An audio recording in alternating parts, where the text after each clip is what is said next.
संकेत ऑफिस जाने के लिए तैयार हो रहा था। वो आईने के सामने खड़ा अपने बालों में कंघी कर रहा था।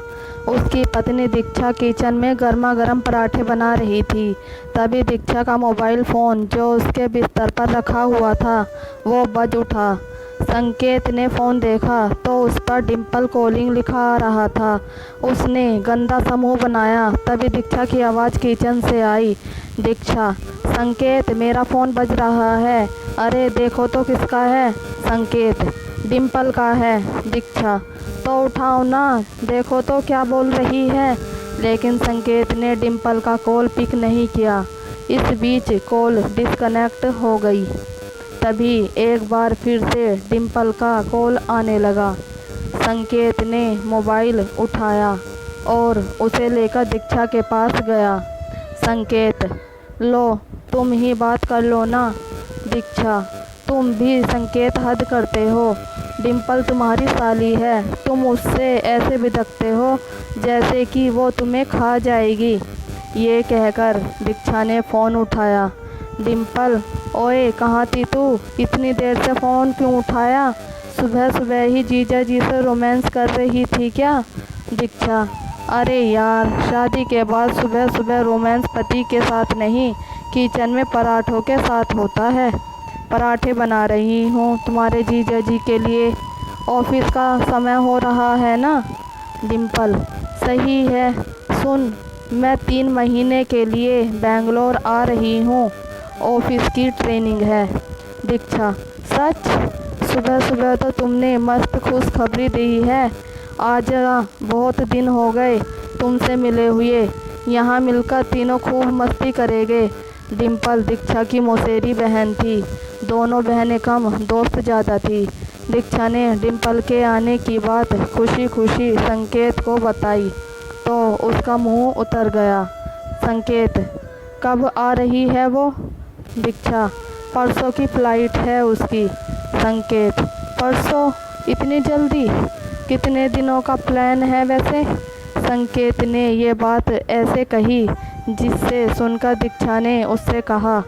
दीक्षा, क्या बात है? डिम्पल के आने की बात पर इतना ठंडा रिएक्शन? अरे जीजा जी लोग तो शाली के आने पर खुश होते हैं और एक तुम हो जिसके चेहरे का रंग उतर गया है। संकेत, नहीं नहीं, ऐसा तो नहीं है। मेरा रंग क्यों उतरेगा? संकेत डिम्पल के आने की बात सुनकर नर्वस हो गया था। जब वो कार ड्राइव करके अपने ऑफिस जा रहा था तो उसे डिम्पल के साथ अपनी मुलाकात याद आ रही थी। 2 साल पहले की बात है। संकेत दूल्हे की ड्रेस में बहुत ही हैंडसम लग रहा था। वो स्टेज पर खड़ा था। वरमाला की तैयारी हो रही थी। डिम्पल, वाओ जीजा जी, आप तो बहुत ही हॉट लग रहे हैं। जी कर रहा है कि आपको हग कर लूं। डिम्पल की बात सुनकर संकेत उसे कुछ घूरने लगा तो डिम्पल ने हंसते हुए कहा, क्या बात है, ऐसे क्यों घूर रहे हैं? कुछ करने का इरादा है क्या? संकेत तब भी डिम्पल को घूर रहा था। तभी डिम्पल जोर से खिलखिलाते हुए बोली, अरे जीजा जी, आप इतनी टेंशन क्यों ले रहे हैं? मैं कोई गैर नहीं, आपकी आधी घरवाली साली हूँ। डिम्पल नाम है मेरा। वरमाला के स्टेज पर यही थी डिम्पल के साथ उसकी पहली मुलाकात।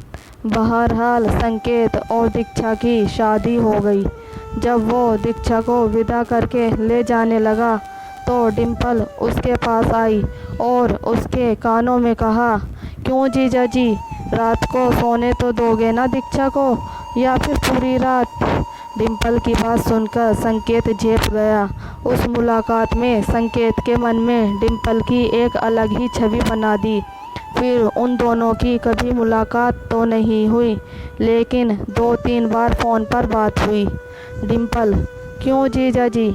अरे कभी आप भी तो फ़ोन कर लिया करो अपनी प्यारी और हॉट साली को। संकेत, जी करूँगा करूँगा। डिम्पल, कब? रात को? पर रात को तो आप कुछ और कर रहे होगे ना? फिर डिम्पल खिलखिलाकर हंसती है। संकेत उस दिन ऑफिस में भी अपसेट रहा। खैर, डिम्पल के आने का दिन आ गया। संकेत, तुम भी चलते ना एयरपोर्ट डिम्पल को लाने के लिए। दीक्षा, अरे संकेत, दिख नहीं रहा है कितना काम पड़ा है घर पर। अगर तुम्हारे साथ आऊँगी तो खामखा बहुत देर हो जाएगी। तुम चले जाओ ना, मैं तब तक लंच तैयार करके रखूँगी। उदास मन से संकेत एयरपोर्ट गया। जब वो एयरपोर्ट पहुंचा तो डिम्पल की फ़्लाइट लैंड कर चुकी थी। वो एयरपोर्ट के बाहर काले रंग की मिनी स्कर्ट में खड़ी थी। जैसे ही संकेत वहां पहुंचा, उसने उसे दौड़कर गले से लगा लिया। संकेत का दिल जोरों से धड़कने लगा। डिम्पल, क्या जीजा जी, बहुत तड़पाते हो आप, कहाँ रह गए थे आप? 10 मिनट से आपकी खूबसूरत और होठ साली आपका वेट कर रही है और आप है कि अब आ रहे हैं। संकेत, वो ट्रैफिक में फंस गया था मैं।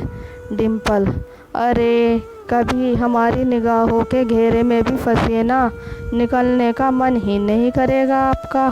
ये कहकर डिम्पल फिर से खिलखिलाकर हंस पड़ी और एक बार फिर से संकेत के गले लग गई। संकेत चुपचाप खड़ा डिम्पल को देखता रहा। डिम्पल, क्यों जीजा जी, इसी तरह चिपके रहना है या फिर आपको आज घर भी चलना है? संकेत की आंखें शर्म से झुक गई। कुछ देर बाद डिम्पल और संकेत कार में बैठे घर की ओर जा रहे थे। थोड़ी देर बाद वो घर पहुँचे। घर पहुंचकर डिम्पल ने जैसे ही दीक्षा को देखा तो उससे कहा, डिम्पल, ओ माय डार्लिंग, कितनी खिल गई है तू। लगता है जीजा जी खूब प्यार करते हैं तुम्हें। दीक्षा, तू भी कर ले शादी, तुझे भी तेरा पति खूब प्यार करेगा। डिम्पल, क्या दीक्षा, तुम भी प्यार करने के लिए शादी की क्या ज़रूरत? क्यों जीजा जी? ये कहकर डिम्पल ने संकेत की ओर देखकर आंख मार दी। संकेत इधर उधर देखने लगा।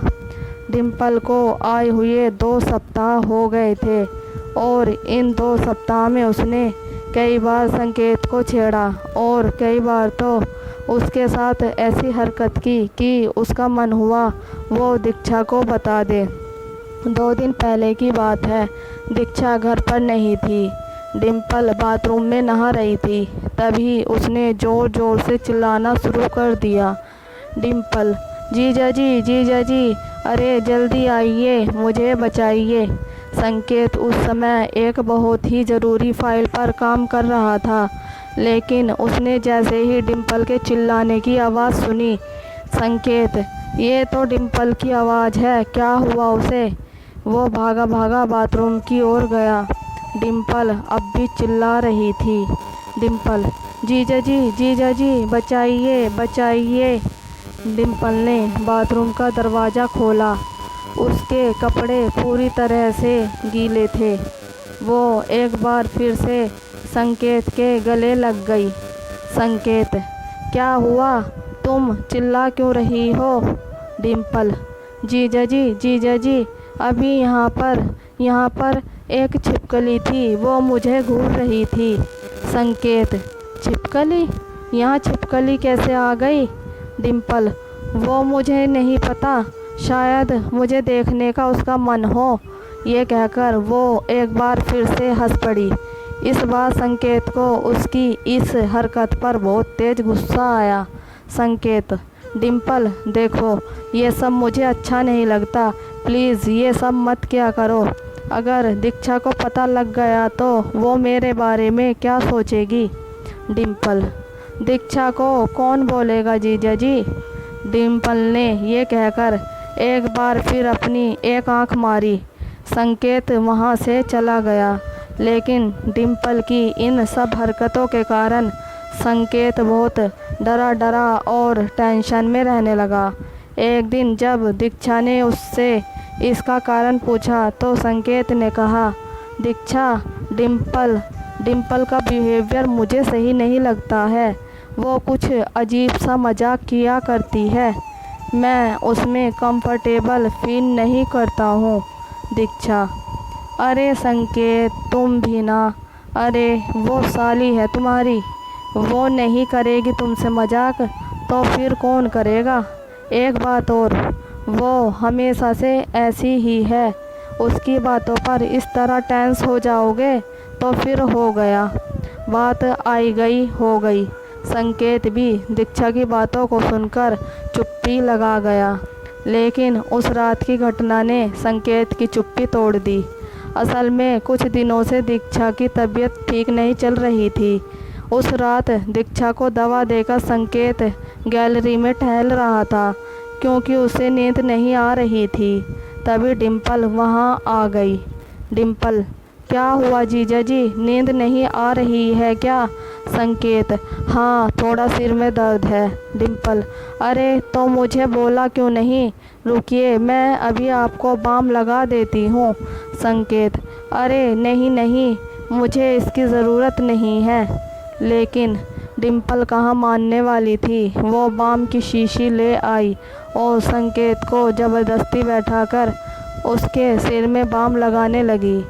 बाम लगाते लगाते वह संकेत के करीब भी आ रही थी और वो जानबूझकर अपनी गर्म सांसें संकेत के ऊपर छोड़ रही थी। संकेत को अनकंफर्टेबल लग रहा था, लेकिन वो वही हरकत किए जा रही थी तो संकेत का गुस्सा फूट पड़ा। संकेत, एनफ डिम्पल, प्लीज़ ये मत करो। मैं तुम्हें कितनी बार कह चुका हूँ, ये सब मुझे पसंद नहीं। देखो, किसी भी रिश्ते की एक सीमा होती है, उसे मत लांघो। माना कि जीजा और साली के बीच मजाक का रिश्ता होता है, लेकिन मजाक का ये मतलब नहीं है कि फीलिंग्स का ही मजाक बन जाए। मेरी वाइफ बीमार है, पिछले कई दिनों से मैं ठीक से सो नहीं पाया हूँ। हर वक्त सोचता रहता हूँ कि दीक्षा जल्दी से ठीक हो जाए। और तुम हो कि।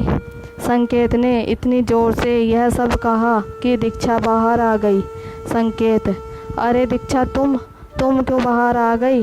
दीक्षा, आई एम सॉरी संकेत, तुमने मुझे पहले भी बोला था, लेकिन मैंने ही सीरियसली नहीं लिया। डिम्पल, संकेत सही कह रहे हैं, मजाक के रिश्ते की आड़ में कुछ भी करने की छूट नहीं दी जा सकती। आई एम सॉरी डिम्पल, लेकिन तुम हमें अकेला छोड़ दो और खुशी से रहने दो। हालांकि डिम्पल को भी अब अपनी गलती का एहसास हो गया था। उसने उन लोगों से माफ़ी मांगी और अगले ही दिन वहां से चली गई। अगर आपको हमारी ये स्टोरी अच्छी लगी हो तो प्लीज़ लाइक, कमेंट और सब्सक्राइब जरूर कीजिएगा। Thank you.